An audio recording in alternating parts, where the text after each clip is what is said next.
Hedvig, I need you to catch me up on the latest Swedish foo-furore around you guys not feeding visitors' kids. What is up? Ben did not listen to the last episode. No, I didn't. I did not. Because Swedengate was one of our words of the week last week. Swedengate. Already done it. I'm not repeating myself. I desperately want to know, would your parents feed strangers' kids? I think we generally would. The too long didn't read answer is there's a lot of variation, and there can be good reasons for not feeding kids. Okay. I may be part Swedish because that story did not disturb me at all. I was like, oh, that sounds reasonable. Yeah. That's so interesting. I think it's like, do you wash your legs? I think it's one of those ones. Is the dress blue or gold? Like, it's one of those things that just divides people, and those in twain camps cannot fathom the opposite. I have just remembered that I was such a weird kid that when eating at a friend's house, I actually offered to pay. I was a child. That's weirder. Who had no idea. Proper weird. I think I was a small robot trying to figure out how to be a human. That's what I was. Did anyone ever take the money?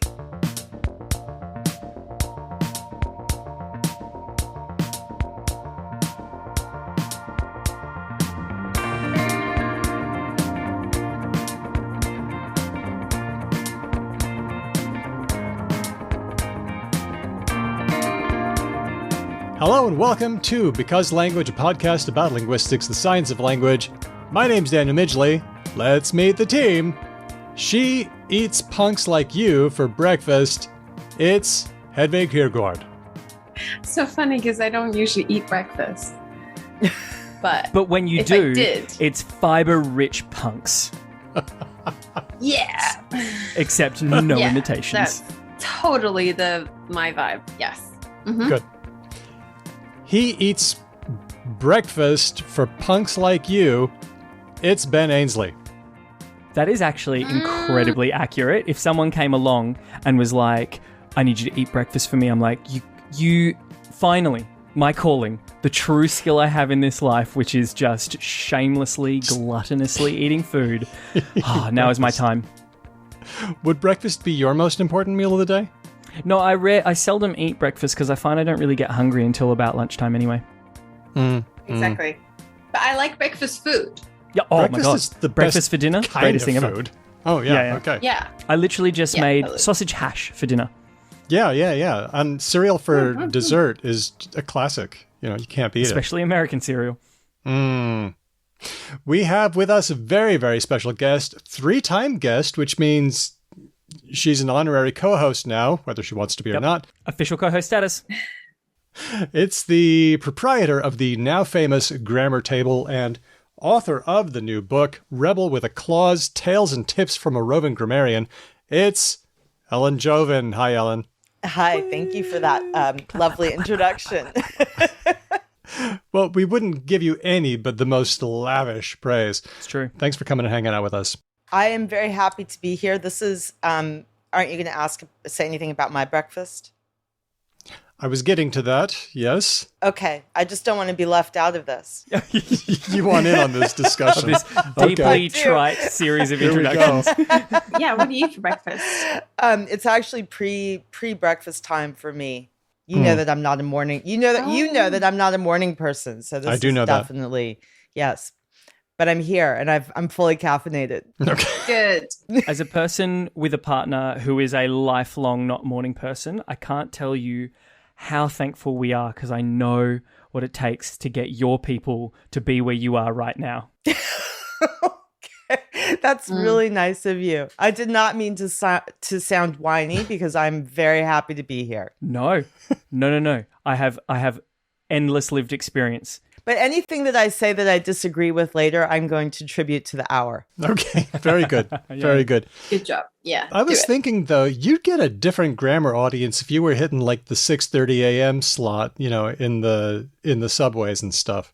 True. It'd be a different book. I did try it once in 2018. And I decided, so I went to my usual spot outside the subway station near my home, and I discovered that people are, at least my impression, because it wasn't a statistically significant sample. It was a sample of one morning, but I think people are in a hurry to get to work. So I think it's better when they're coming back from work. No time for grammar. Peak boring. Yeah, for sure. I suppose I really got to mention, just because there might be some people who don't know, Ellen, what you do. Could you tell us a little bit about the mission of Grammar Table and what it is that you have been doing with your days? I need a Grammar Table mission statement. Charter. I set up a table. I unfold it wherever it is that I want to be on that particular day for that particular hour. I have a big Grammar Table sign. I come out with my reference books and I answer questions and take comments and complaints from passersby about grammar. And sometimes grammar adjacent things. As you can imagine, people sometimes don't restrict themselves to just grammar. So, but language related things usually. You are a very patient woman. Well, all I can say is we definitely don't run it that way in the show. All language, no digressions. Here we go. Never. Yeah. Right. I respect that. Sometimes you do punctuation, and I do think of punctuation as grammar adjacent. Can I get a ruling? Oh, sure. Well, Yeah, sure. So do you guys want to say something? I'm curious to hear what you would say about that. No, but I mean, if grammar are the rules that we use to make strings that we either write or say or sign, then punctuations are part of grammar. Yeah. Yeah. In the written medium. Okay. I think of it that way because I'm basing those marks on the word units. And so for me, they're all put together. I use the punctuation to help group and words add meaning and so on. So I have had people say, stand, I think this has happened at least twice, stand far away from me and look at the sign and say, I have a question, but I don't think it's grammar. And then I learn that it's punctuation. So they're reluctant. I don't know. They're reluctant to bring up commas because it might not be relevant enough. Imagine. Yeah. Well, anyway. But a lot of what I do is punctuation, though. A lot. Yeah. A lot. At the table, there are lots of punctuation questions. Are there people who come up to you and ask punctuation questions and don't have this hesitant attitude? They're just convinced that you're the person to speak to? Yes, they go straight up to me and they don't say anything else, but just go, they'll walk up to me and say, right. No, hi, just, when do I use a semicolon? Oh, God. Or, right. Oh, not the semicolon. Anything but the semicolon. Always the semicolon. So are you users? Do we need to discuss this? You don't. No. I think I do know. I have used a semicolon on occasion, but maybe what do you tell people? Just to give us a flavor. Oh, well, I think it's one of the more complicated questions because there's a lot of art in the semicolon. It's not just, you put a comma if I don't know. It just is not quite as straightforward. I tell them that it can often occupy the spaces that a period might occupy, but that the ideas, the two things that could stand apart as sentences are thematically closely related, and maybe you want to bring them together a little bit more with less of a break, a mental break, an audible break if you were reading it aloud, that it sort of comes together more closely.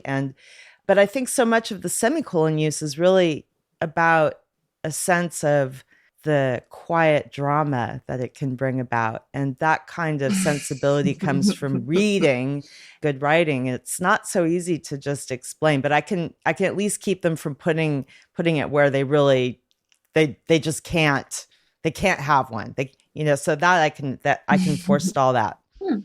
Nice. We're going to be talking about your book, Rebel with a Clause, but I just wanted to know, what has it been like writing this book and going back over your many grammar table experiences?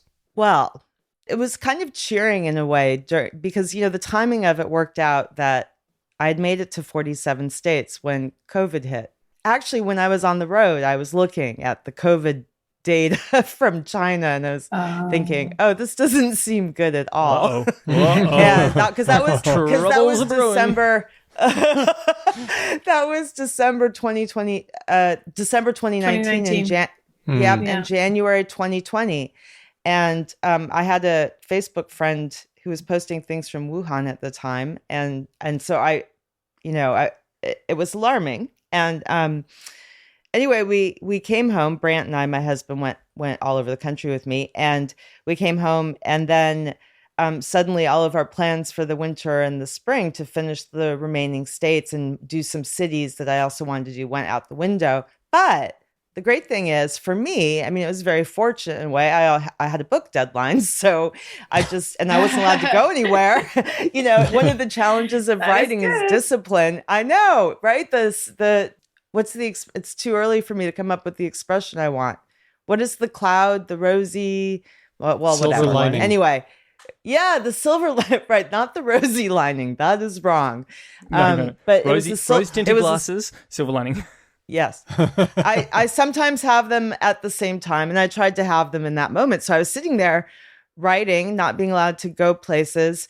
But, it's like it was sad because so much of the book and this experience is about human contact. And so I went from not an overdose for me because I loved it, but I went from nonstop talking to strangers everywhere. I mean, that was my 2019 agenda, to being alone with my computer, which was kind of part of what I try to avoid with the grammar table, being alone with my computer too much. But I did have a lot of time to write. And you wrote a book. That's amazing. I did. That's a big feat. Yeah. It's huge. Thank you for that. I mostly just put on weight. I think you win. I have actually, Brant and I have tickets for Alaska now. So that is you're doing it. That sounds exciting. That is a new development. As of maybe 3 nights ago, we decided it is time. Oh, that's awesome. Are you gonna watch some glaciers carving? Well, I think we are going to try to get some glacier stuff in there. I mean, it just feels like what you should do when you go to Alaska. So that is the only state I've never been to. So I've taken the table to 47 states, but I've been to 49. So Alaska is the one in my life, I mean. And so now Alaska is the one that I'm missing. So it actually, when we got the tickets, it was a little bit emotional because the connection. So, I mean, I love grammar, I'm kind of like, you can tell that I like grammar at this point. I think that's an obvious point, but the human part of it is just, I don't know. It just really, it touches my heart and really makes this whole thing. This is what works for me. So I'm happy. Well, why should Americans get all the fun? I think the next stop might be Australia. Woohoo! Oh, I would absolutely love that. I haven't been to Australia. And I feel that is a hole in my experiences. And there's only like 5 states. Just tick, tick, tick, tick. A hole in your experience. Yeah. It is. Australia is great. You should go. I would love it. They do lots of fun grammar things as well. Mm-hmm. Right. Australian English. No, it would be very educational for me too. Yes, Australian English. I'm all over it because I don't get enough access here. Nah, yeah, you should come. We might be testing you a little bit on that a little later on, but... Oh, no. I already can tell you my grade will be an F. It'll be an F. All right, we're going to find out. Our next bonus episode, we don't know. It could be a mailbag. It could be Diego's Digest. What kind of promo is this? It's a promo. By the way, guys, coming soon, a thing. We're not sure. Yeah. It depends on how we're feeling and who's available. But if you want to hear it, yes, as well as all our other bonus episodes, then you're going to want to become a patron at the listener level. All patrons, no matter what their level, get to hang out with us on Discord, where we test our mettle on all the old games. And you'll be supporting the show. So head on over to patreon.com/becauselangpod. Thanks to all our awesome patrons for supporting us. Do we have some news, Danielle, or are we just jumping straight into Ellen's tasty book? We do have some news. Okay. This story was suggested to us by Lord Mortis. It's the Académie Française. They're doing it again. Our They've got friends at the Academy. views. They have them. So many opinions. They have them. all of the They have opinions. Now, let's see. This is related to streaming, gaming, professional video games. Color me thoroughly curious. There's a story on The Verge by James Vincent. They say that instead of esports, sorry, I read that as esport, which is, am I reading that right? Esporte. No, but esport, or is it esports? They say they say they have a lot of English loanwords in French already, to the great disgruntlement of Académie Française. Would you say it's to their chagrin? So they, for example, say le weekend. Yes. But like they don't have a indigenous word for the weekend. They say le weekend usually, at least. So I suspect they say le esport. They probably try and pronounce it English-wise. Oh, I actually looked this up because I wasn't sure, and I didn't actually find anything definitive. Still, at least not easily enough. But I heard esport. That's what I think they yeah. That makes sense. To the two people, possibly three, Ellen, I don't know if you speak French, sorry. To the two people who kind of speak French, the French kind of avoid hard T's, right? Like that's at the end of a word. That's not a thing they really fuck with generally, right? No, they can have T. Well, no, but on a lot of words that end in T, you wouldn't pronounce it. Yes. Right? Okay. But Ben, maybe the rule you should internalize instead is that French spelling reflects French from a while ago, and a lot of things at the end of words get removed. That's true in every language, isn't it? That's like the one place. Yeah, I was about to say, English certainly looks very modern. Yeah, and then it just so happens that a lot of things at the end of words have T in them. Right. Yeah. And therefore you've made it that they allied T's, but like T's at the beginning of syllables or T's at the beginning of words are pronounced just as normal. Can we just also, before we move on, I feel like we just breezed past the fact that Hedvig just dropped there, that the French didn't have a word for the weekend? What? Yeah, I don't think they do, right? Am I wrong? I feel like that's like big they news. Say, on se rencontre. Fin de semaine. Oh, no, they do. But who says that? I don't know who says that. Everyone say le weekend that I know. Yeah. By sampling. They have fin de semaine, which is like end of week. Yeah. Right, okay. Anyway, instead of esport, esport, you should say jeux vidéo de compétition, which is lovely. That is I'm gonna say going that. to catch on. Instead of pro gamers, you would say joueur professionnel. Okay, not as wordy as the last one, but okay. And instead of streamers, they must refer to joueur animateur en direct, and so on. That's not going to happen. By reading that, I have just paid more attention to the Académie Française than the majority of French people. Not only that, but like if we talk about the population with whom this most significantly contends, which is to say, broadly speaking, young, computer-oriented, like global sort of citizens, yeah, they're really going to be like, oh, well, I mean, if the Académie Française says it, I better start changing how I speak as a 19-year-old gamer.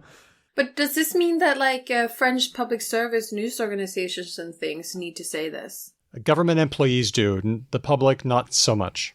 But like TV broadcasters. So on one of our recent episodes, we had Tiger Webb here, and he can tell people in Australian Broadcasting Corporation what they should say. Is there an equivalent poor man like Tiger in France who has to like tell radio and TV presenters to say joueur animateur en direct instead of streamer? Good memory. That was really well done. That might be the only time someone ever says that.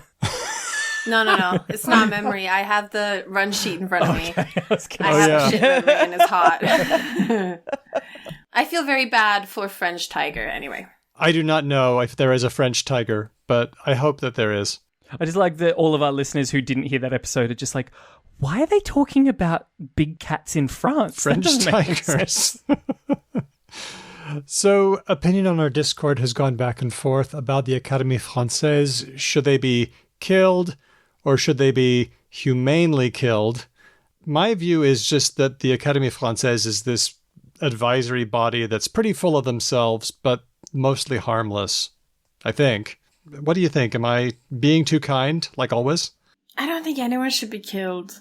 I think this is really interesting because, so I don't know if everyone knows this, but you can write to them and get an answer to your grammar question. So I think this is fascinating. I have done this. You can write to the French Academy and get an answer to your language question, and they'll write you back, and they'll write you back promptly and, with authority.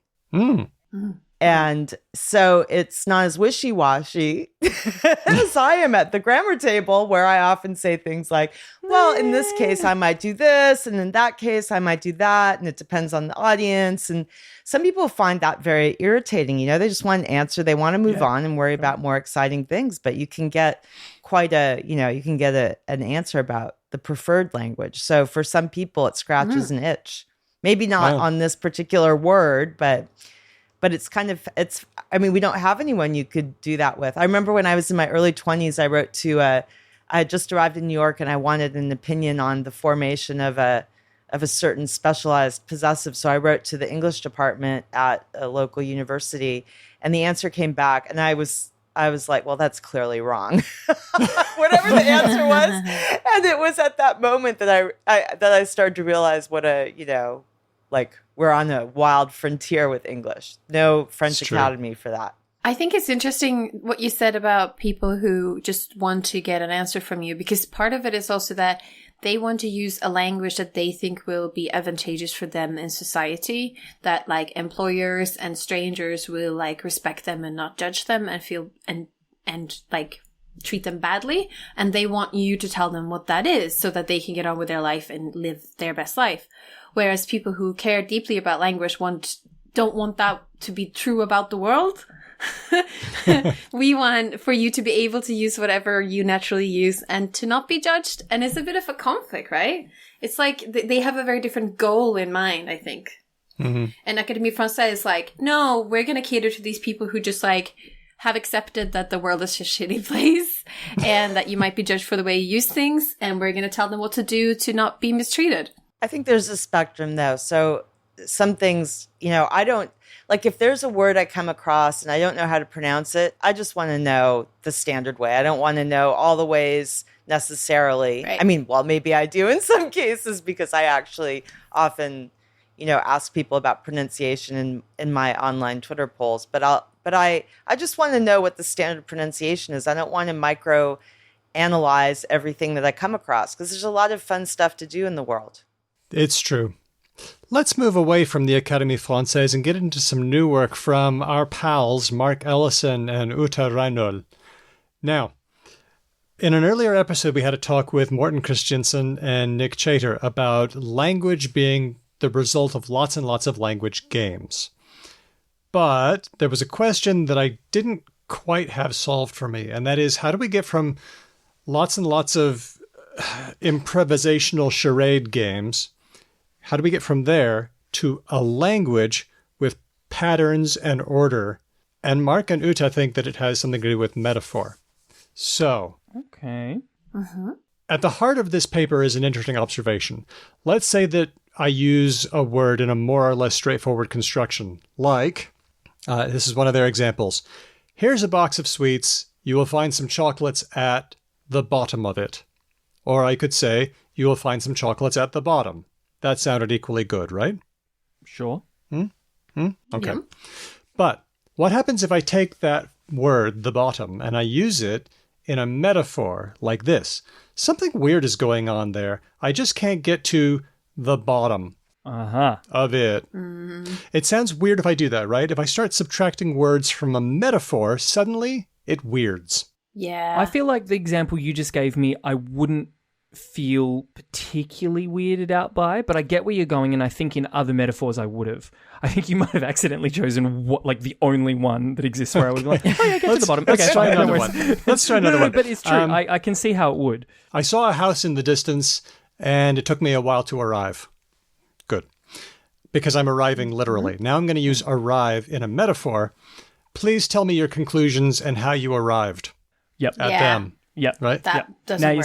You're sounding a bit Yoda-ish. Okay. Even a construction like have to do something, I'm doing this because I have.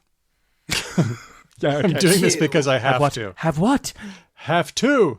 Yes. To is really vacuous in that example, but I've got to do it because it's metaphorical. So it's an interesting observation, and it seems to hold for a number of languages. But their idea is, and this is the very short version, this possibly led to grammar because in normal conversation, you can leave stuff out if it's obvious, like with our non-metaphorical words. But as people started to use metaphors because they wanted to transplant knowledge from one domain to another, they had to suddenly include certain words in those metaphors, even if you already know what somebody's talking about, like arriving at a conclusion. And because people had to use certain wording with their metaphors, and they had to do it often, this led to the buildup of set words and expressions. And from there, you get syntax and word order and stuff like that. So it's just pattern repetition. Yeah. And metaphor is at the heart of it. What do you think? It's pretty intriguing, isn't it? So we should also say, I think that Mark Ellison and Isla Rhino, they are like sort of at least indirect friends of the show. So our pals. Mark was my PhD supervisor and Uta was at ANU at the same time as me. So I know a little bit about the work, but I actually haven't read this latest thing. But are they arguing in this case that this gives us insight into the very origins of language, like tens and thousands of years ago, or that this is relevant to how language changes once we've got it? They do take it that far back. So they notice that in written records, as far back as we've got them, metaphors are prevalent. And in animal communication systems, they don't seem to happen at all, no matter how you read them. So they're kind of saying this could be something, this metaphoric change in language could have enabled word order, things like encoding of arguments, even things like pronouns. Those are the things that give us fully fledged human language. So yeah, they do. They take it back as far as that, which I think is pretty interesting. Yeah, it's pretty brave. That's a fun new pub fact. It is, isn't it? When you're getting your drink on and people are like hitting that point, like when everyone's in the slot, you know, and you're starting to kind of talk about some slightly more higher order, weird sort of topics, you'd be like, you know what I heard the other day? Language basically exists because of metaphor. Let me tell you why. Like it's a good little... You have different pub experiences than I'm used to. Perhaps I've just outed myself as the really annoying person at the pub that everyone slowly edges away from. You're the one person who gets quantum mechanics, and you will explain them. Hey, oh my God. To this day, I maintain I have never bailed anyone up about crypto, and I will keep that until the day that I die. I've never, ever been that guy. Good. It's interesting that that's a thing one can brag about now.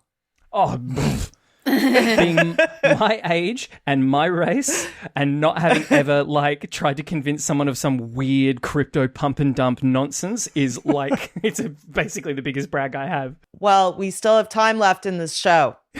Yeah.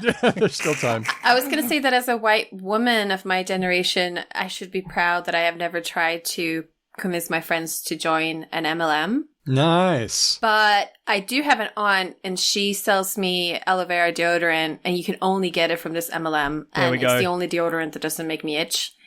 I don't buy any of their other products. So this is now an ad. I'm not even going to tell you what it is, but it's just...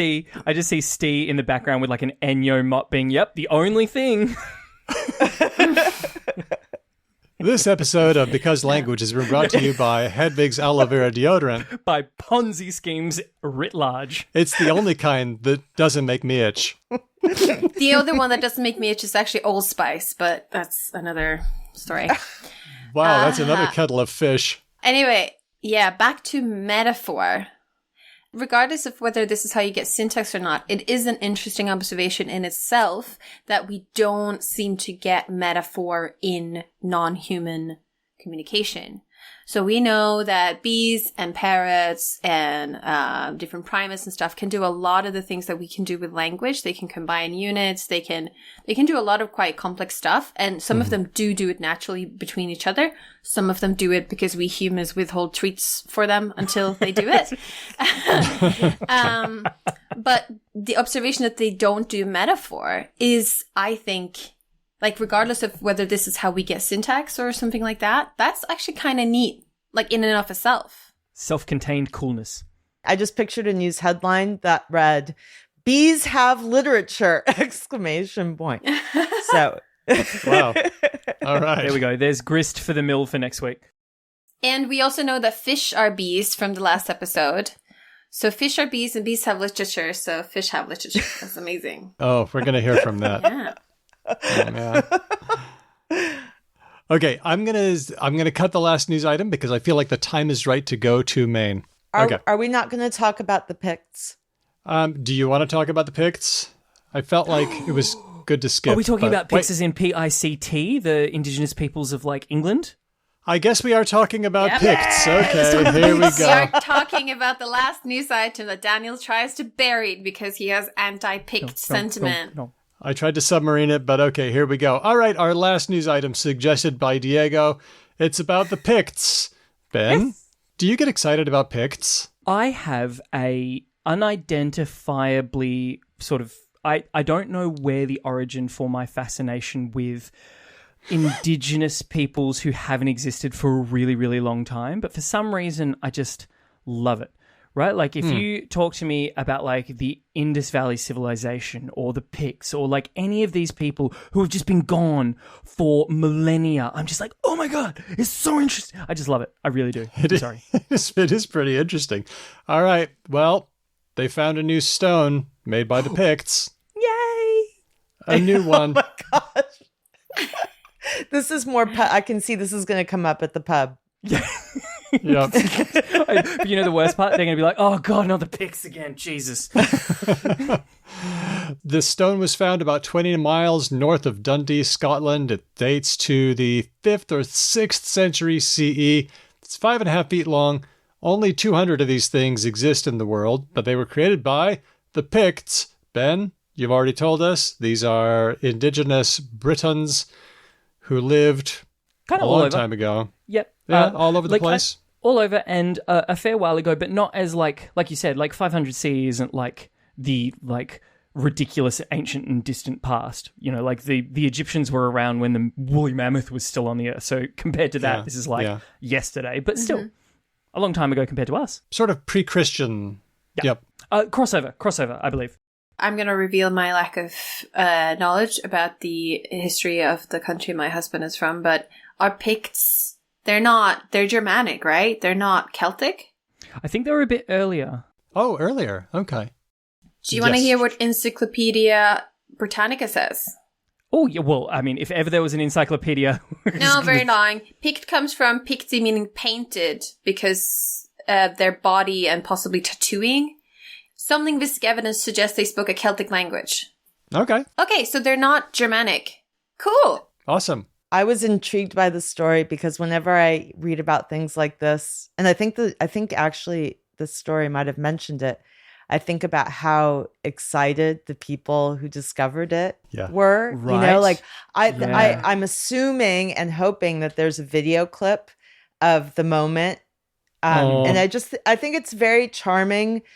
I mean, anything that people get, well, within reason, anything that people get really excited about, like that intellectually, I don't know. I just find it very stirring, and it's you know, right there with you, 100%. Yeah, and so I have all these language film fantasies that will never happen because film didn't exist. But like, I think it also would be really cool to see, you know, that thing being carved and then to have a movie of what happened to it and how it reemerged in modern times. I have a good piece of news for you, sort of, which is there's a movie called The Dig.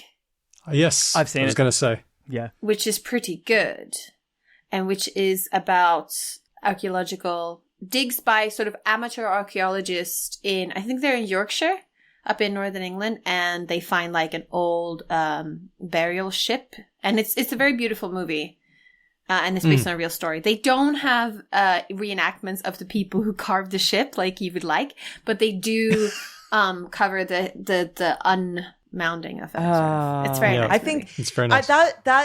that pure joy is a very beautiful thing, and I find it uplifting. Just a quick one. It's not. I don't think it's in Yorkshire. I think it was in like Sussex or something. But anyway. So back to the stone, I took a look at Pictish symbols because I wanted to know what the deal was with them. Like, were they just artwork or were they writing or what were they? And there's not a huge corpus of it. The symbols include birds and animals, circles, including something called a double disc, which is two circles connected by lines.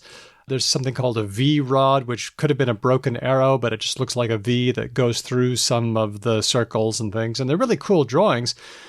But I read that a 2010 study showed some researchers have advanced the idea that they might not be just artwork, but they may actually be written records based on...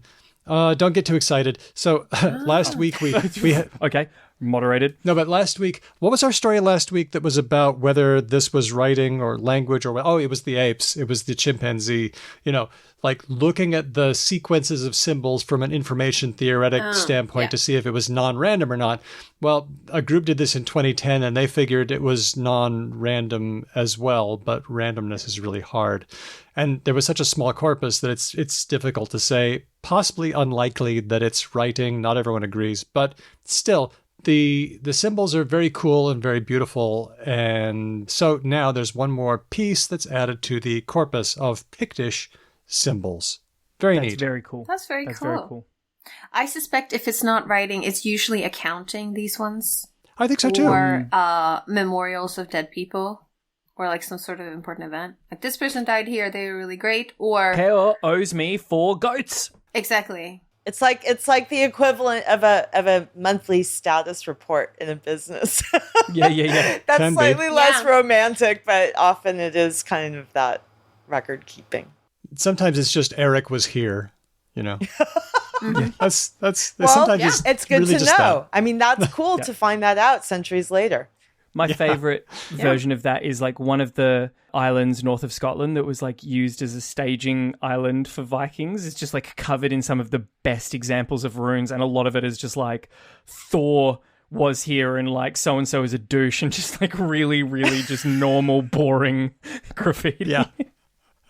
Yeah. Oh, humans. Good Yeah, for information.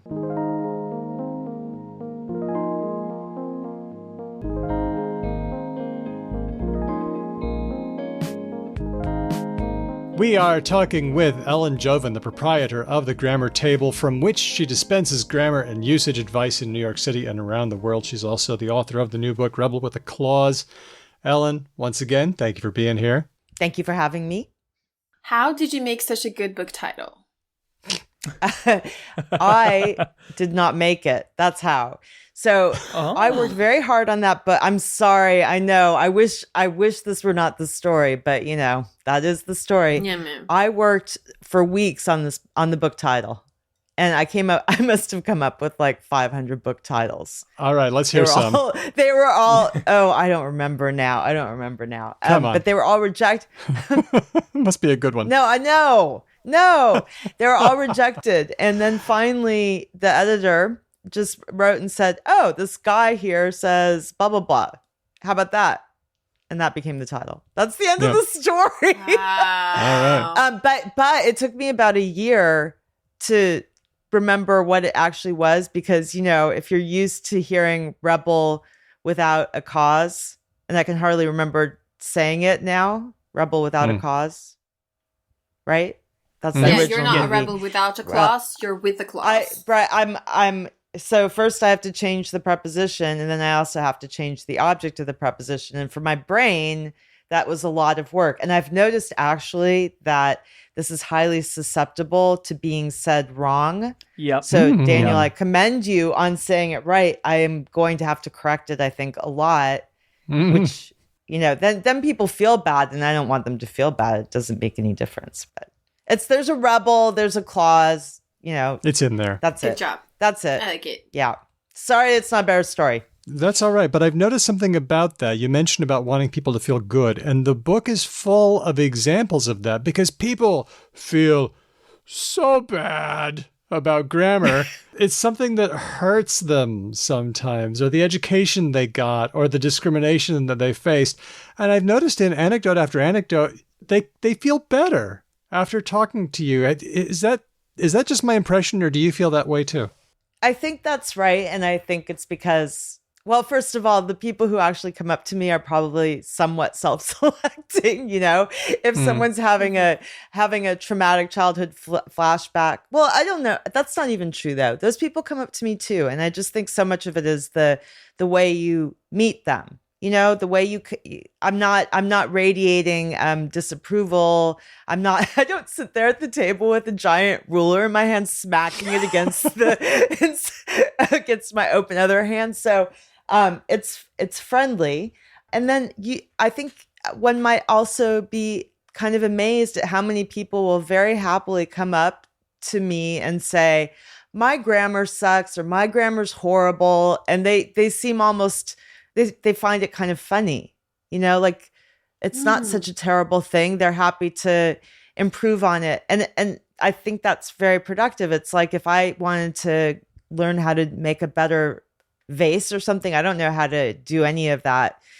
I don't even have the vocabulary, the clay stuff. Like I would have to go to a class and be taught how to use the wheel and all that kind of stuff. And I think it's, you know, if you can see it as an external skill, the kinds of things you need to know to say write for work or write for publication, if that's what you want to do, if you can see it as a less personal thing and more of a thing that you can learn, then that's less traumatic.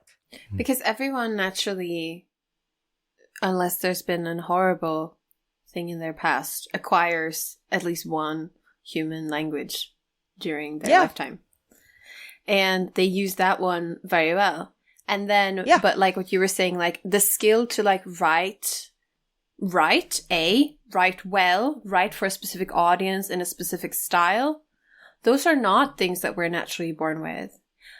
If you come from like, you know, a middle-class academic household, you might learn some of those things in your home, but otherwise you might not. And if you don't write very often, I helped my mom was writing the other day. She needed to write like a longer letter about something serious. And she had written it. And then I like cut her sentences in half, put periods, put some spaces in, made explicit. In Swedish, we often drop subjects, put some explicit subjects in. Just, and she's a perfectly, you know, educated. She can write and speak. She's a normal, grown human woman.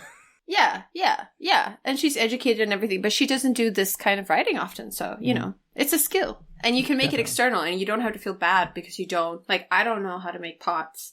I had a experience like that recently at work. I've just recently started a new job at a new school, and this new school that I've gone to do like report comments. So like you've got to type report comments, and many of the schools that I've been at recently don't have those, and they're like a real drag. They're a real time suck, and it's just sort of like a thing that education's mostly moving away from. Anyway, I'd completely forgotten about it because I forgot that like this school did these things. And so on the day that they were due, the person who needs them from me was like, your report comments?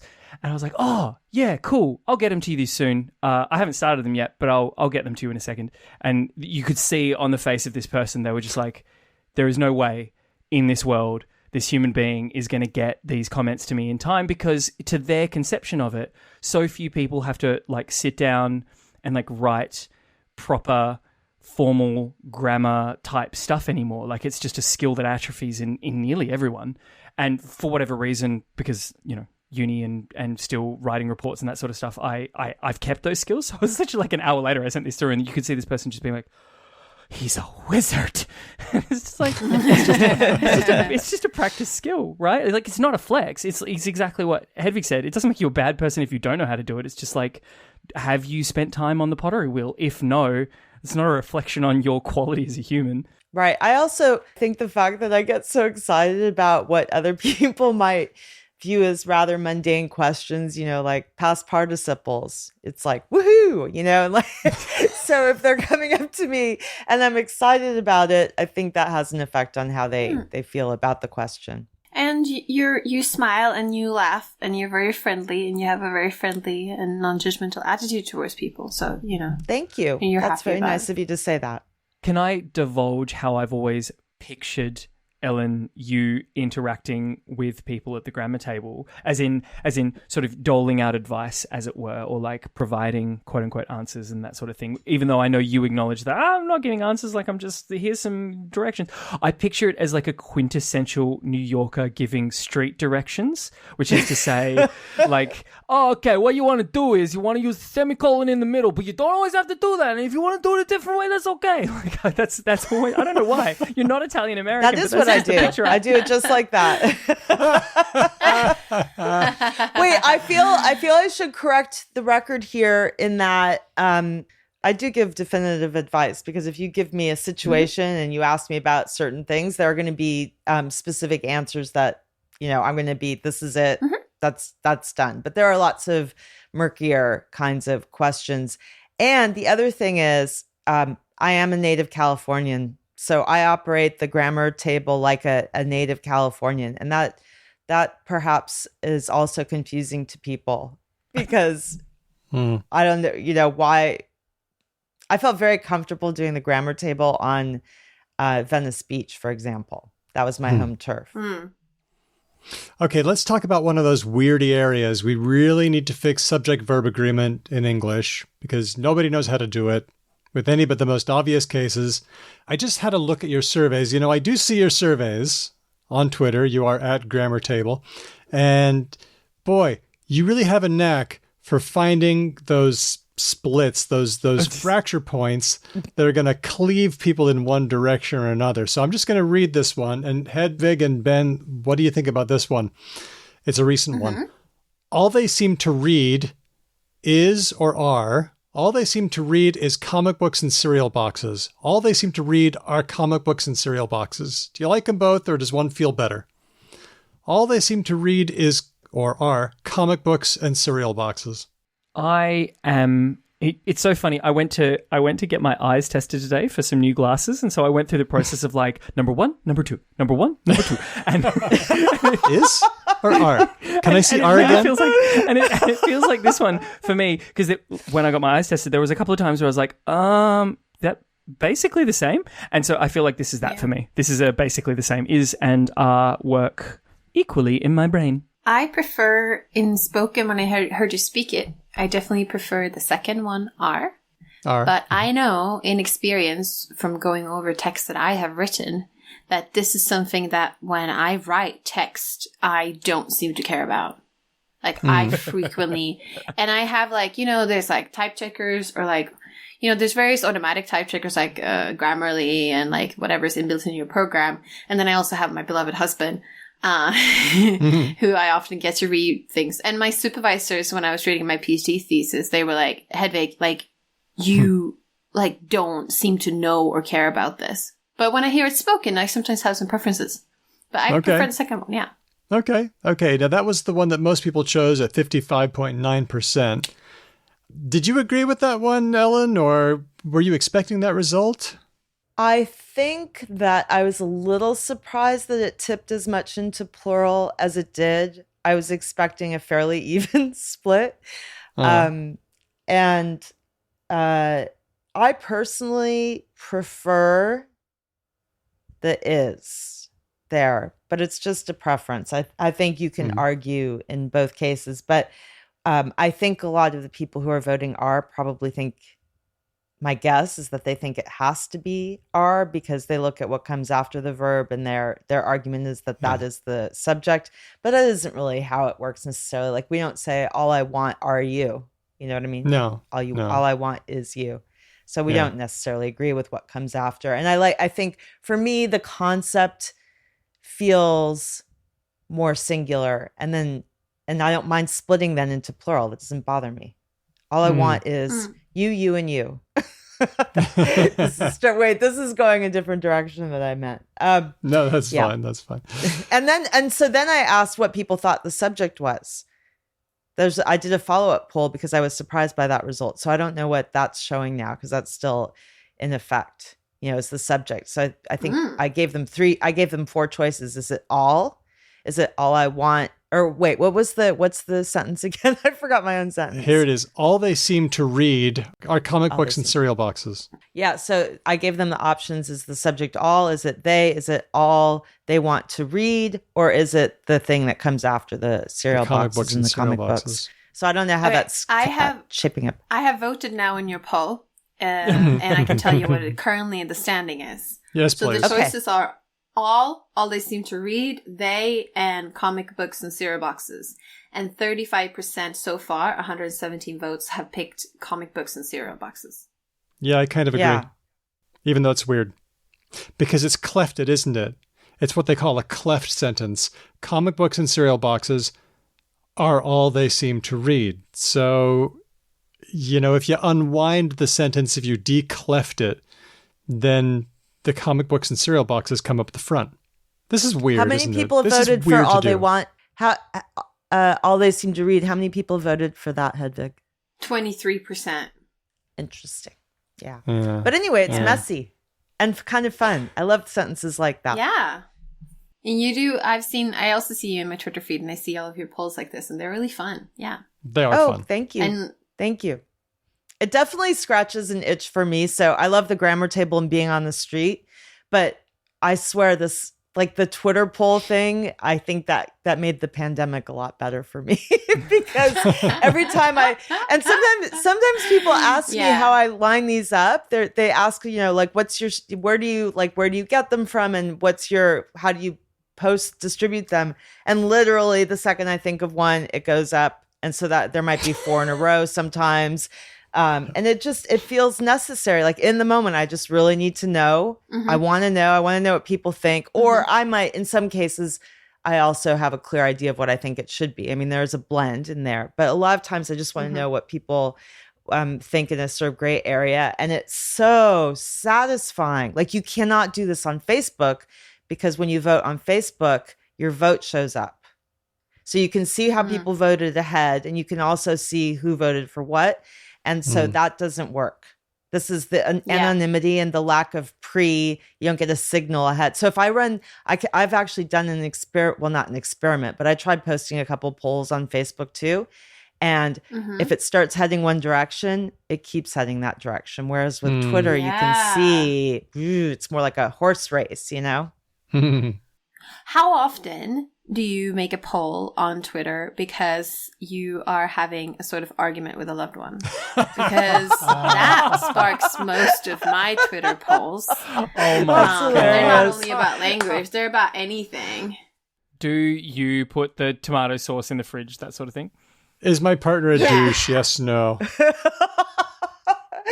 Most of them are not like that, but I did when I'm editing. For example, when I was editing my own book, especially the copy editing phase, that generated a lot of topics. The ones that come mostly from my domestic situation are pronunciation ones because, as a Californian, I have about 3 vowels total. so a lot of things that are distinguished on the East Coast are not distinguished in my mouth. And so sometimes Brant, my husband, will look at me when I say something and he won't know what it doesn't happen often, but he won't know what I'm saying because his vowel is quite clearly different. He's from Connecticut. And his version is usually the one that's listed first in the dictionary. Mine, in that case, mine is not. So it's kind of a pattern.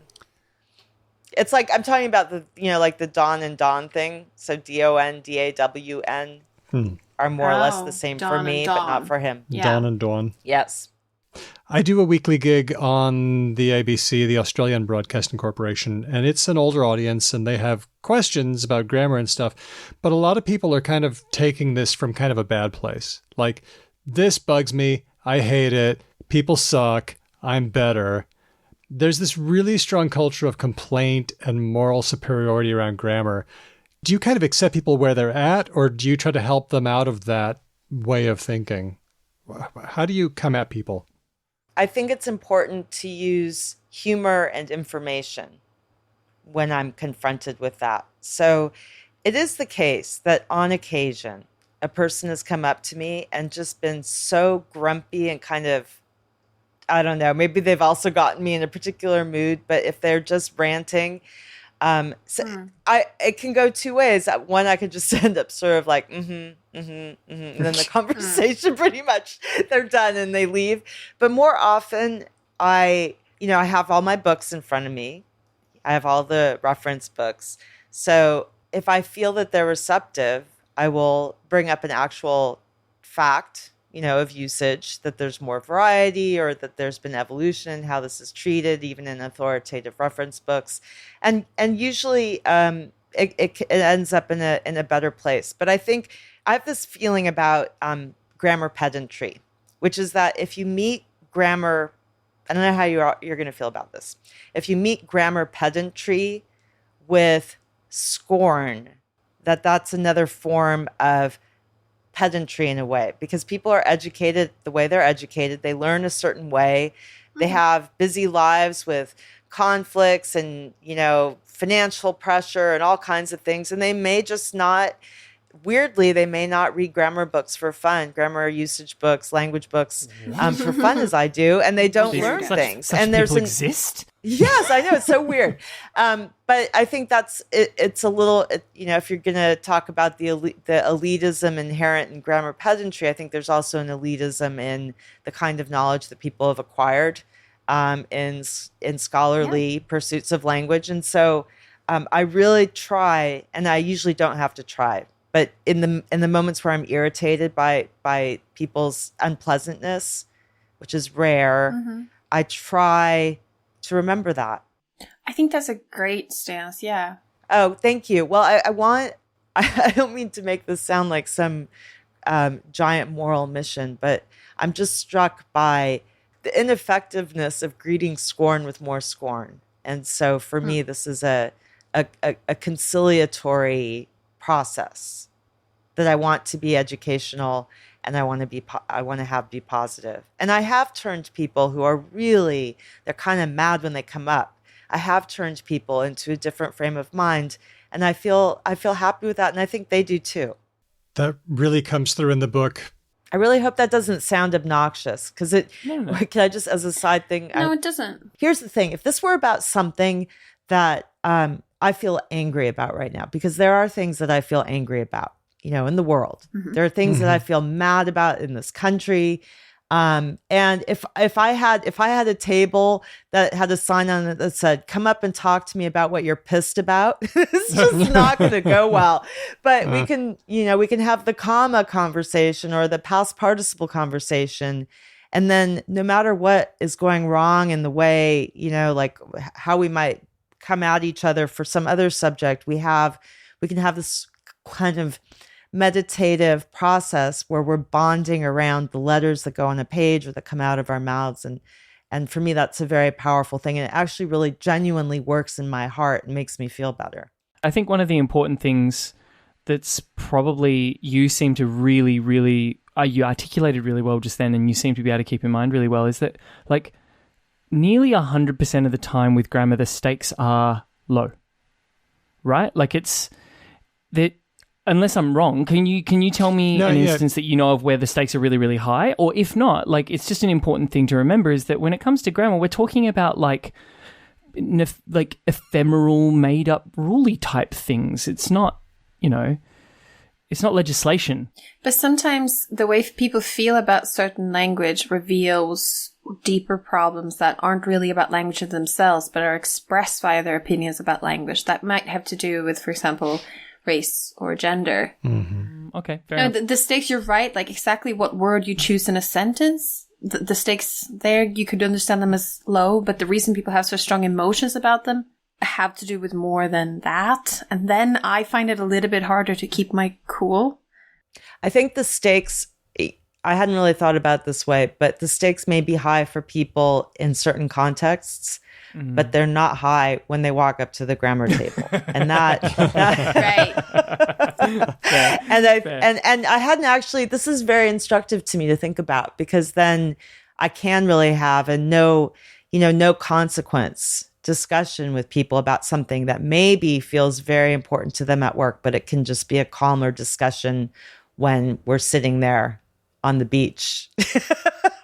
or wherever. Giant people working out in the background. That's right. I was at a party one time and a guy was trying to convince me that it's one of those situations where I did the first thing that Ellen mentioned, which is where you, after a while, you just say, okay. And then they talk and you say, okay. And he was trying to convince me that French as a language is inherently better to do philosophy in. Oh, That's God. fun. And that is just not weird from a European perspective. It's also weird from like a colonial perspective, like the status that French has had in a lot of places and French colonialism and imperialism. And that one is just like, yes, maybe he thinks it's about language, but it's not really, is it? Yeah. It's not. There's just good old fashioned racism at work there. Yeah, kind of. Yeah. I encounter some of that at the grammar table, but very little of that kind of thing. You know, like the kinds of this is the oldest, richest language with the most vocabulary and the best language for XYZ. That is what I encounter on Facebook. But in real life, I actually don't encounter that much at all. So that's a blessing, I guess.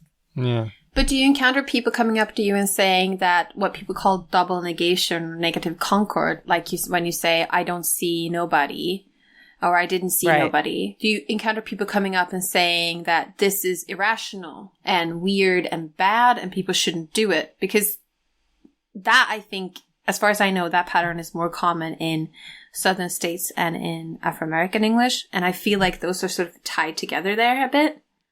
Yeah, it's funny. I don't think anyone has ever brought that up at the table. Really? But if they did, So it's actually, People I don't remember to me it. about it, and I don't have a grammar table. Maybe you just got one of those faces, Hedvig. This is one of those things I've seen more online. I just don't really encounter it in real life. But yeah, I always find that one strange. I mean, if you begin looking at other language, first of all, I think it's cool, you know, as a linguistic feature. But also, if you look at other languages, you see plenty of piling up negatives that don't add up to a positive. So the whole math argument and logic, the math and logic argument wouldn't it doesn't work. be convincing for me. But yeah. What about the thing you said about meeting linguistic pedants with scorn and in yourself being pedant about them, that they should behave a certain way? Is that something that you had already when you started? Or did you come to that throughout the project? I think I've refined my ability to deal with it, and I've thought more about the best way to, I'm reluctant to say it this way, but to educate people. I don't think educating people works very well when you are at the same time trying to make them feel bad about themselves. And I understand why that I understand why that happens. I mean, people hold objectionable views, and when you want to dislodge those views, it's hard not to have a feeling about, like for example, something that's class or race based about language. Often there's often when people look down on other people, there's ignorance involved. And that's what I try to remember. There's ignorance about, first of all, the variety of language that is out there in the world, especially when we're talking, I mean, English has so many versions all over the world, really far away from where you live, that you never hear. So this thing that you think is crazy, like people, for example, get bent out of shape sometimes about preposition choice. But then the example I like to use, so we tend to say different from or different than in American English. And then but you can hear different to, if you go somewhere else in the world, that's different. X is different to Y. And that for me is a great example of how there's not logic or consistency, and that part of this is just getting out there in the world and hearing more than you might have heard. I'm losing my train of thought, but I think also there's a lot of superstition bound up in what we experience as children that we have a hard time separating from, just the way that we, become attached to, well, I was going to say religion. I don't know if I want to make that comparison, but a lot of our most deeply held beliefs come to us very young.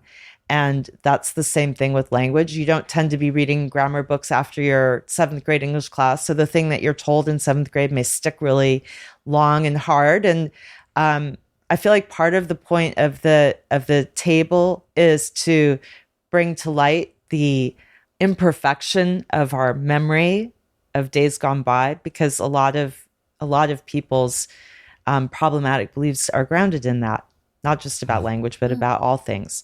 And I feel once again that I've lost the train of thought. I know. I think I know where you're going. You've learned a lot about, I think it also, what you said, like you come to this exercise as an educator, which is not how everyone who has these discussions, that's not how everyone encounters them. So like I come into these discussions sometimes late night at parties when some guy is just trying to tell me something. And then I take off my educator hat, and after a while I'm just like, you're wasting my time. I want to go drink a beer. Like, fuck off. But you I haven't even started on Bitcoin yet. Some people can't be persuaded, you know? Many, and I think so many. An incredible number. Yeah, right. But I mean, most people who come up to the table are probably predisposed to have an open conversation. I just think about this a lot online when I see people getting mad that if I want to put my energy into building positive bonds and discussions. If I spend too much of my energy, if I squander too much of my energy on trying to fix what I think isn't working correctly, it's not going to go that well. So I'm trying, like, it's an instinctive allotment of time spent on, you know, on a positive discussion versus, I still kind of remember the preposition person who really was very mad about people ending with prepositions. I mean, there's been multiple people like that, but when people are really adamant about not ending with prepositions, some of them cannot be dissuaded from that point of view, and I don't always try. And some of them might have learned that in school by their parents or by their teacher and have been told that if you don't do this, you're doing it wrong. And they want to teach their children and everyone around them to do it right so that they don't get judged for it. You know, that could also be baked into it. Right. And then some parents also want their kids to put 2 spaces after periods, but that's probably not going to Oh my God. I have some collaborators who do that, and I just go Control F in the document. I look for all double spaces and I reply them with single spaces. Sure. I'm like, Very good. I'm not putting up with this. I remember once hearing about, just in terms of ending a sentence in a preposition, because it seems to be, certainly from what you said, Ellen, and what we've experienced on the show and what Daniel's spoken about on his other older people sort of permutation of being a linguist communicator, it seems to be the hill that a lot of people are willing to die on, like this far and no further. The prepositions thing seems to be people's issue. And I remember hearing about how dementia tends to work on people as a progressive illness, right? And it always sticks in my memory that people lose animals until they usually get down to just cat and dog, right? As sort of the earliest and most common animals that most humans living in a Western society come across. As stuff starts to go, it kind of strips back down until you get to that level. I suspect the prepositions thing is like a grammar version of that. Like you said, Ellen, we stopped learning formal grammar really early. Like, we only have a pretty short window of when teachers are like, oh, you've got to use a verb here and you've got to do this and you've got to do that. And that all stops when we're still in primary school generally. And so I think the preposition thing is kind of one of the last things that people can remember and hold on to, sort of across a large group. I'm sure there's people who remember all sorts of grammar stuff, but generally I think pop culturally we just all tend to fixate on, like, you can't end a sentence in a preposition. And then if you ask them, what's another grammar rule? They're like, can't end a sentence in a preposition. Well, the thing that's funny about, you did remind me of one thing that I didn't so much expect, I guess. I can have a whole conversation with someone at the grammar table about, say, something like this and show them, like, open a book and show them where examples of where it would be, where it's natural to end in prepositions and where they probably do. And they'll nod and say how interesting it is. And then at the end, they'll say, right, so I'll never end in a preposition. It's like, so we're back to, it's as though the conversation didn't take place at all. Yeah. And, and then also, I mean, I think like a lot of people are familiar with the gap between the principle that people think they follow and the principle they actually follow, which is, you know, while they're, and this has happened multiple times. People will be arguing about not ending with a preposition while they're ending with a preposition in conversation with me. And then they might actually, in this case, they might actually even notice and say, oh, I shouldn't have done that. And, you know, in the book, I have an example where a teacher did that. And I said, well, you're allowed to. And why do you think you do that if you're not supposed to? And she said something like, because I was brought up wrong or something like that. Wow. Like they can't quite. I mean, as a joke, but still. Something very bad. I assume she just shriveled up like the Wicked Witch of the West, like, I'm melting. But that gap that you mentioned is really interesting. I've been hanging out a lot recently with people who do fieldwork on less documented languages, with the People of the Endangered Language documentation program in Berlin, and we were talking about methods when there's a language we don't know the grammar of, and people try to understand the grammar. And there are different ways of going about it. You can ask people, you can give them lots of examples and say, is this one right? Is this one wrong? But it can be hard to get people's sort of unconscious, unjudgmental reading of things. And what I've learned from some of my friends is that it's a good idea to not ask, do you do this? But to ask, have you heard any other people in the community doing this? So you can, in the same recording, you can get people doing a certain thing. And if you ask them like, oh, do you do this? They'll be like, no. And then you say, are other people in the community doing this? And they'll be like, oh, yeah, all the time. They're all doing it wrong. And then later in the recording, you can find examples of them doing it too. And you can just be like, oh, okay, well, I like that. There's a bit of a gap here. I do sometimes in my Twitter polls end up with options where I have, you know, phenomenon X. Do you do this? People can pick, I do this, I don't do this, but I hear other people do this. I've never heard it, that kind of thing. And I find that interesting too. That probably, I don't know if that captures a little bit of that, but perception is really, self-analysis is very problematic. And entertaining too. It's kind of entertaining and interesting. It annoyed me at some point. You know, I was like, why can't, like earlier in my life when I was less calm, it's frustrating, you know? It's like there's something wrong on the internet. Like there's something wrong on the internet and you want to fix it. And now I don't worry about that as much and I feel less pressure. What I like about the structure of the book is that each of the chapters treat a topic very briefly, and then there's a quiz afterwards so you can learn. I love the quizzes. But more importantly, we get to see people's stories and how these topics relate to them and how they come to you feeling kind of bad sometimes, and then you help them feel better. And I feel like in the book that really comes through. Is that kind of how you were aiming for? I don't think that aspect of it was so much conscious because Brandt filmed most of these encounters. The overwhelming majority of these I actually have the dialogue for. So the dialogue that, you know, like a recording of the dialogue, not all of them, but almost all of them. I was wondering. Yeah, no, the dialogue, I actually think this is a very important piece of the book because I noticed when I recreated scenes that I did not have recordings for, it was harder in a way because what I remember better what I said, but I might lose some of the features of their speech that I think are fascinating to record. I used to love Studs Terkel's stuff where, you know, you'd have conversations with people and have these interviews. And I think for me, this is really documentation that hews very close to what actually happened. And so if that is a product of these chapters, it's because it's a product of the encounter. It's what happened in the instances themselves. So that's a byproduct and not a design thing. Well, it's a fun read. The book is Rebel with a Clause, Tales and Tips from a Roving Grammarian by Ellen Jovin. It's available from HarperCollins Publishers. Ellen, thanks for telling us about your work. Thank you so much for having me.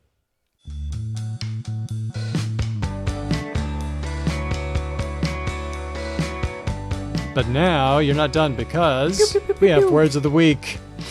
Ellen, we would love it if you would grace us with a word that's been on your mind lately or a word that you've noticed. What do you got? Well, this is a word that's been on my mind for more than a week. It's been on my mind for about 7 years. Okay.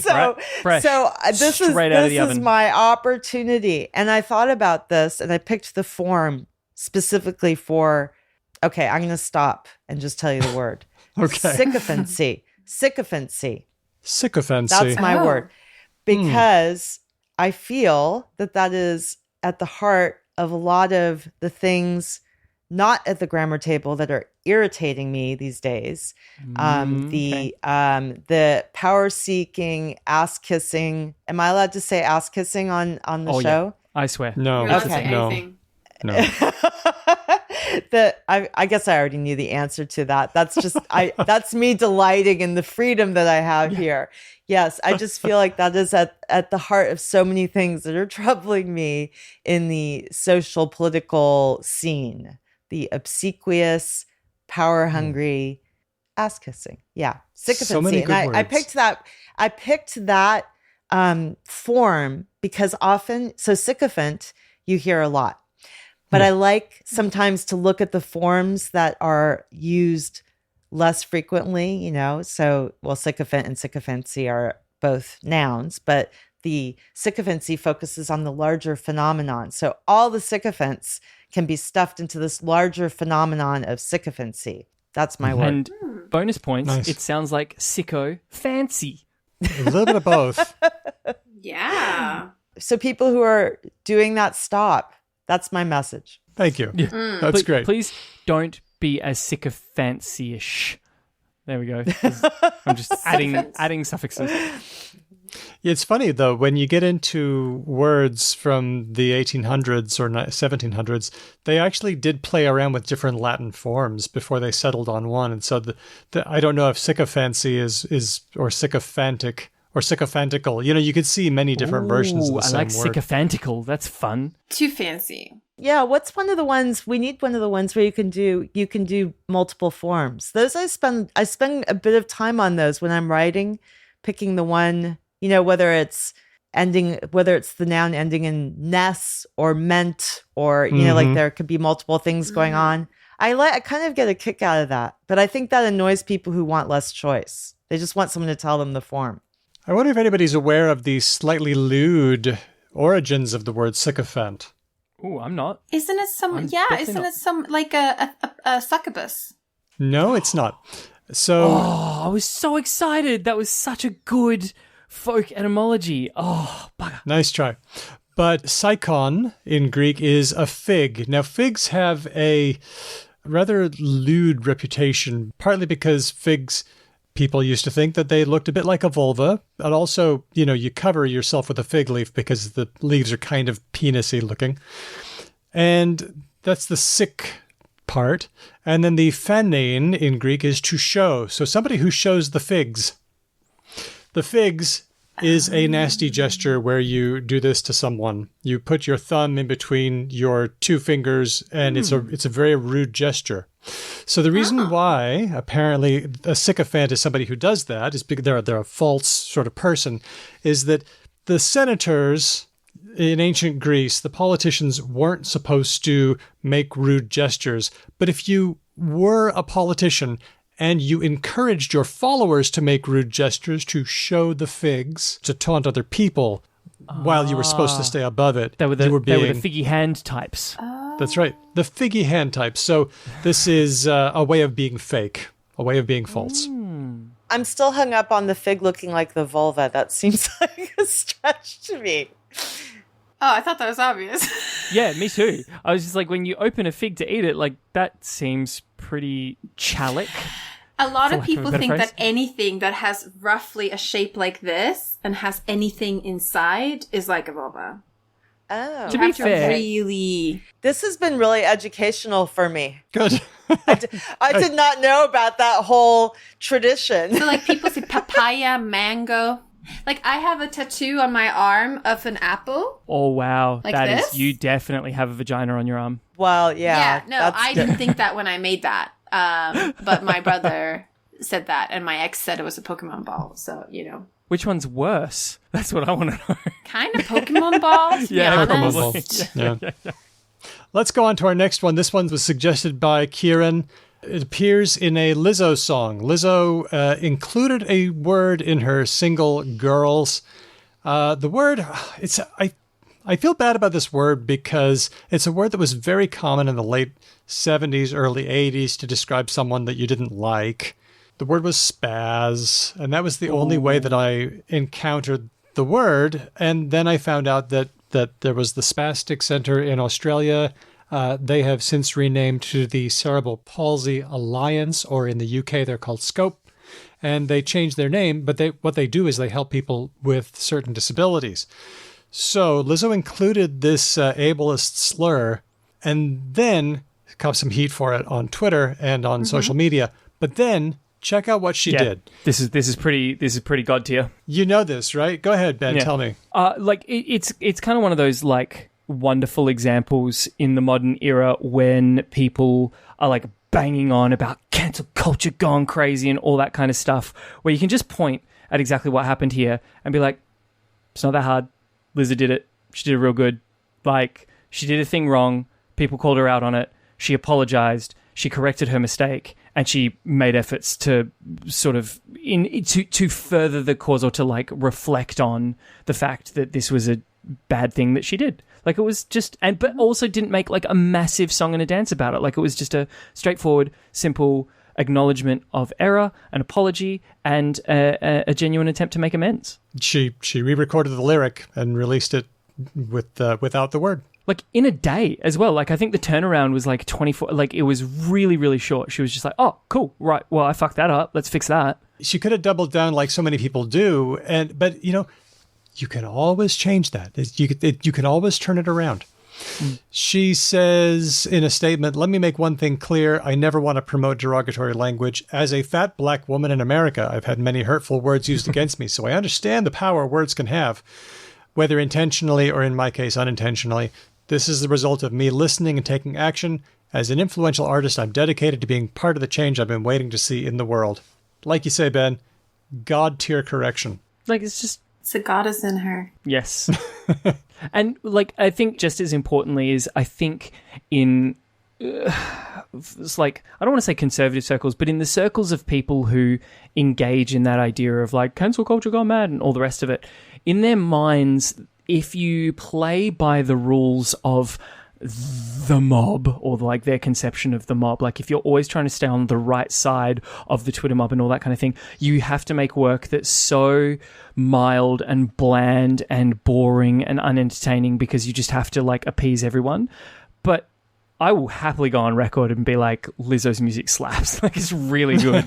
And so like, you don't have to be a bland, boring person. You can still make really fun, funky, interesting, cool stuff and be a person who reflects on and is conscious of all of the ways that you're not fucking there yet. And you can have opinions and take stands and be part of change like she is. Like, It doesn't mean you can't have any opinion. For me, this also is offers interesting insight into, I keep saying interesting. I hate when I do that. That's so annoying. Okay. So, that story made me think about the question of authority. You know, like the idea that someone is supposed to be perfect and knows everything and all that kind of stuff. I think that contributes to this reluctance to make mistakes, acknowledge them, and fix them. If you go into a situation feeling like there are things, feeling humble, there are things I don't know. I've had my own life experience, which cannot cover all of everyone else's. I don't have all the information yet. So I am open to learning. That's a completely different position. And she diffused the possible negative reaction by having that humility and that willingness to be imperfect and to grow from the information that other people give her. And she was humble. That was the thing that struck me. Intellectual humility is so important. Yeah. On a side note, I've tweeted Weird Al Yankovic, who I really enjoy, because he also has this word, the longer two-syllable form, in his song Word Crimes. It's still there. I asked if he would be open to changing it also, but no response yet. I'll keep it up. Oh, come on, Weird Al. Come on. You can do this. Be the champ. Lizzo shows you how. Next one, Sharkano. Oh, God. So, Not Sharknado. No. There's an underwater volcano near the Solomon Islands called the Kavachi volcano. It's really hot and acidic, and some animals like to live there so much that they've adapted to the sulfuric and hot conditions. Oh. So, I've heard a lot of nados in my time, like Sharknado and Firenado, but I've never heard a cano. So I thought Sharkcano was a fun way to coin this, a fun way to dub this place. Do sharks like it? Some sharks do. Some sharks do. Sharkcano sharks do. The most discerning of sharks enjoy the underwater volcano. I really loved the Sharknado movies. Did you? Yeah. Did. You're a fan of the Interesting. schlock? The title was as much as I enjoyed it because I love the idea of a gigantic... I know nothing about this. Is it the case that a tornado scooped up a bunch of sharks and then the sharks sort of just came and ate everyone that the tornado came in contact with? Is that what happened? Well, there are multiple movies. You can't just summarize it like that. Daniel. In the Sharknado there are a canon. lot of complex layers. That's what I think I recall vaguely that, but I do know that I think there were several because I Okay. recall watching Yeah. them. The SNCU is a deep and rich cinematic universe that has an incredible evolving... It's really strange to me now that we're talking about it that I can't recall the subtle differences from one Sharknado movie to the next. And I Really? think that is just Yeah. my own personal limitation and has nothing to do with the movie at all. Yeah, that's very strange. Please do not send us feedback on this. I do think, though, that if you enjoy something fictional, you can sometimes consume it many times and get enjoyment every time. So you can, you like Sharknado movies. You can watch it again. Lovely. Or just hope for a new one. Ah, Yeah. Indeed. Or why not hop onto the Sharkano franchise? I think yeah. there's potential here. I love that there's a Sharkano. The idea that people can, or not that people, but that creatures can live in a place that would be completely unpleasant for me. I find that fascinating. Yeah, that's right. Okay, we're going on. This is Howie Manns, a good friend of ours at Monash, says, linguistic drop bear Oh, this is bespoke. is a great word/phrase coined by our pal Lee Murray. It means to trick someone, especially a separ, into thinking something is Aussie slang when it's actually not, or even a made-up word. Linguistic drop bear. Ellen, do we know about drop bears? Well, I'm already nervous here. What's going to happen to me now? Oh, those drop What bears, are they're you about terrible. What are you about to do to me? They've conspired with your husband to drop a bear on you. Look out, get that bear spray ready. So it's a lot like a bunyip, or it's a lot like a jackalope, a mythical creature that doesn't exist, but that you tell people they do, and the naive folks will not know.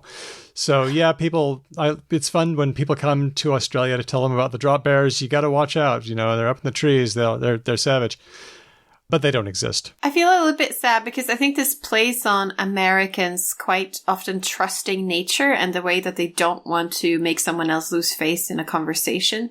So when you tell them like, oh yeah, no, in Sweden we have polar bears walking on the street, they're like, well, I'm a stupid American. I don't know anything about the world. Maybe that's true. Oh yeah, how fascinating, And that's, there's something very sweet in that. And I feel like maybe it's fair, but we're taking advantage of them a bit. I know. Right, exactly. One of the things I try and remind people of as well is, especially in the case of Americans, if an American has actually spent a decent amount of time outdoors, right? Like if they have gone camping and hiking and stuff, unlike Australia, there are large predators that will fuck your shit up. Like, there are bears and wolves and mountain lions. There is like legitimate stalking, you are the prey, you are food danger in America. And that doesn't actually exist in Australia. There's a bunch of tiny things that will kill you if you like lifting rocks up and stuff. But generally, there's nothing big that will like hunt you for food. So when we tell Americans this, I feel really bad because like, it's not dumb as an American to be cautious of the wild because the wild will fuck you up in America. I spent some of my pandemic watching reality shows based Oh, did in you watch other Alone? Are you English-speaking... going to Alone right now?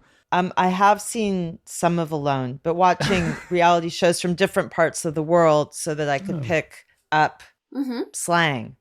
And I did pick some up, but I don't think it's going to probably prepare me for anything you might throw at me now. All right, well, it's time to try out the linguistic drop bears. Let's see if Ellen can spot the Australian expressions. Some might be actual Australian ones, some might not be. Ben and Hedvig, I'd like to encourage you to make up some. Okay, so can we call this game yeah or nah? Good. Yeah or nah? All right, number 1. Crack the shits, which means to get mad. Is that an expression that I just made up, or is it a real Aussie expression? He cracked the shits. Ellen is thinking. Yeah. That's a yeah? Yeah, it's real. You are correct. That's one for you. Nice going. Thank one you. of my favorite Well Aussie done. expressions. Ben has used this on a show. Ben or Yes, Hedvig? definitely. One for you? I've got one. Okay. Sorry, I'm just going to try and frame it in a good way so it sounds nice You're on going podcast. to try to make it up. No, I'm not. Aha, so you're not. To chuck your handbag means to sort of throw a bit of a tantrum. To chuck your handbag. Aussie or not? Yeah or nah? Yeah. Correct. Yep. Yeah, That that's is very good. That is a thing. All right, Hedvig, let's hear one of yours. Do you think that the Australians' diminutive thing has gone so far so that they call teachers teachy? Oh, so we know that there's already some expressions where, like your rellies say- are your relatives. That is a real thing. But is a teacher a teachie in Australia? Yeah. As far as I know, that's a no. That's a no. I do you- was doing so well with the yeses. Do you want to know a fun Australian slang for teacher? What? So we have in Australia a lot of professions we attach like a e suffix to. So a carpenter is a chippy, an electrician is a sparky, and so on and so forth. Teachers are chalkies. Oh, that's so cute. I love Chalky. that. That is cute. I could be that. I could be that. 'Cause I would like that. It's pretty archaic. You don't hear it much anymore. No. That's so cute. Okay, our $50 note is yellow, so it's called the Great Yellow Rectangle. No. I just made that up. I was going to say, I don't think it is yellow. Isn't it pink, Yeah, it is. reddish? No, that's the 20. The 20 is like the rose. No, sorry, the 5 is pink, the 10 is blue, the 20 is red, and the 50 is yellow. And we call them pineapples. Cute. Ellen's doing really well. What's she on, like Yeah. 3 out of 4 now? Sniffing us out. Let's try one more. Okay. If someone talks a lot, we say they could talk underwater. Real or fake? Real. Yes, it is. Well, you have the sense. I think that when you come down here and set up this table upside down, of course, on the other side of the Naturally. earth, Yeah. you'll be, in fact, you're just about on the opposite side of Perth, to be honest. I think the closest I think New York is pretty much dead on the antipode of Perth. it is. Yeah. You'll be in good shape. That will be a good marketing line, tagline for the trip. There we go. Yeah. There we go. Yeah. So, sycophancy, that one word that Lizzo removed from her song, Sharkano, and linguistic drop bear. By the way, dear listeners, please send us your linguistic drop bears. We'll see if yes. we want to hear yours. Yeah, Those are that's our fun. words of the week. Ellen Jovin, once again, thank you so much for coming and hanging out with us today. It is an honor and privilege. Oh, Well, you're a co-host now, so Yeah, stop by so- anytime. we'll see you next week. I feel like everyone thinks I'm joking when I do that. I'm 100% not. Just totally. We'll publish our schedule. Ellen, how can people find out what you're doing? What's the best way to reach you? My website, ellenjovin.com. But the place where I have the most daily, regular fun is at Grammar Table on Twitter. All right. And spell grammar right or you won't get there. Oh, Oh, yeah. gotcha. Uh-oh. But they haven't met you. How will they know? Quick comments. Katrina via email listened to our episode last time, and we referred to the Platinum Jubilee, 70 years of Queen Elizabeth II, as platijubes. But I said I wasn't sure about, like, there was something bugging me about it, and that was that it sounded like other kinds of slang, but I couldn't think of any instances. I appealed to our listeners. What else? What other kind of slang is constructed like this? Katrina says, she emailed us, hello@becauselanguage.com. I just finished listening to your episode on slang, and I was thinking about platijubes and what other shortened forms fit that template. I couldn't think of an exact match, but I did think of two that sort of fit. If it's the syllable structure that matters, hundo p for 100%. And if it's adding the S that matters, sochmeds for social media. Thanks for the awesome entertainment and interesting discussions. Sochmeds. That's fun. Yeah. Okay. Last one from Jack via email. Ben, this one's for you. This one is about you feeling annoyed by people who say processes and associate and so on. Appreciate. Ugh. Anyway, Jack says, hello, this one's directed at Ben, who I like. I find his obnoxiousness relatable. I'm glad. like this. One. Yeah. I've got one. I've got one pen. You're wrong, Ben, about people who say processes the fancy way.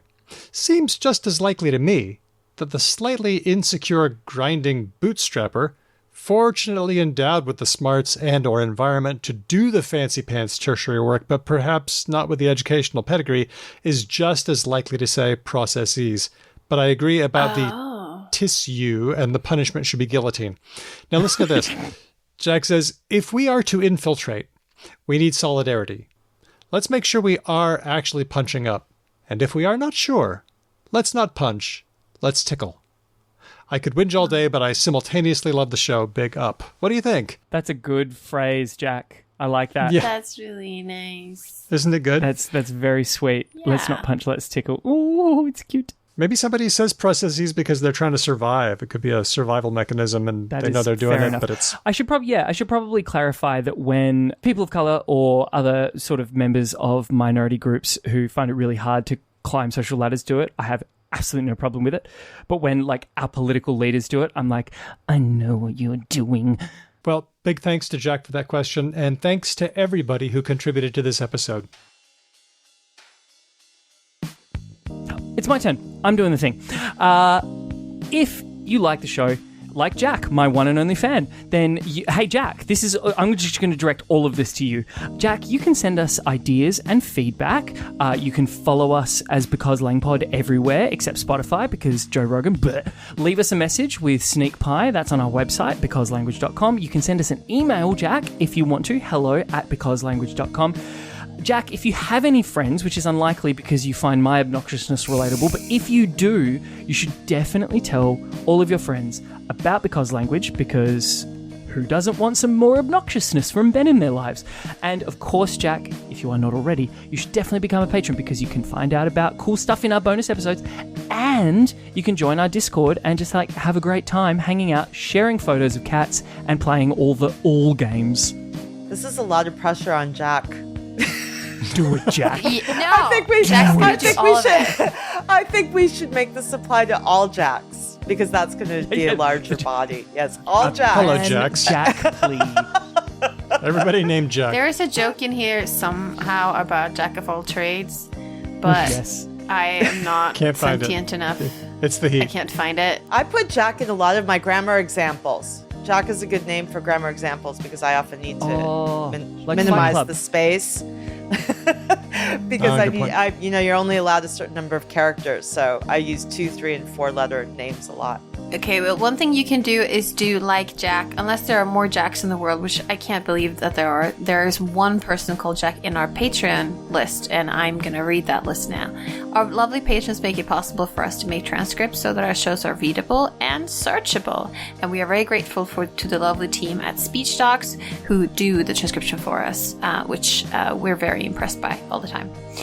Okay, here we go. I'm not going to be able to do it in one breath because I am too warm. But our top tier patrons are Dustin, Termi, Chris B, Elias, Matt, Whitney, Chris L, Helen, Udo, Jack, maybe the one who's Ben's fan. We don't know. Pharaoh Cat, Lord Mortis, Larry, Christopher, Andy, James, Nigel, Meredith, Kate, Nazrin, Aisha, Moe, Steele, Manu, James, Roger, Rianne, Colleen, Ignacio, Sonic Snedchog, Kevin, Jeff, Andy from Logophilia, Samantha, Stan, Kathy, Rach, Cheyenne, Felicity, Amir, Kenny Archer, O Tim, Alyssa, and Chris W. And we're also very grateful to the lovely Kate B, who smashed a one-time donation button on our website, which you can do as well. Go to becauselanguage.com for that. Thank you to all of you. Our theme music has been written and performed by Drew Kliplianov, who's a member of Ryan Bino and of Didion's Bible. Thanks for listening. We'll catch you next time, because language.